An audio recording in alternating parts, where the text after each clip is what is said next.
এটা ত্রিপুরা বার অ্যাসোসিয়েশনে সারা বছরই বিভিন্ন সামাজিক অনুষ্ঠানের সঙ্গে জড়িত থাকে।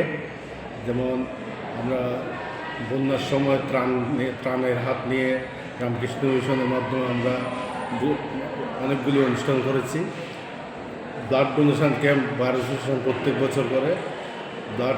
বারের সদস্যদের নিয়ে আমরা খেলাধুলার আয়োজন করি। ঠিক নতুনভাবে এখন আমরা নতুন সংযোজন করেছি, আমাদের যারা আইনজীবী আছে তাদের ছেলে মেয়েদের নিয়ে মোট কথা এটা শিশুদের মধ্যে একটা অঙ্কন প্রতিযোগিতা আমরা শুরু করেছি। এটাও আমাদের ধারাবাহিক কর্মসূচির একটা অঙ্গ।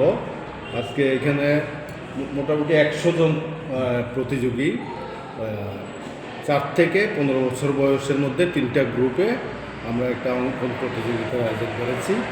আমাদের কম্পিটিটার মোর দেন 100। আজকে প্রজাতন্ত্র দিবস উপলক্ষে আমরা শিশুদের আনন্দ দেওয়ার জন্য এই অনুষ্ঠানটা করেছি। আগামী দিন কি আপনাদের কর্মসূচি থাকবে? অব্যাহত থাকবে, আমাদের এগুলো চলবে।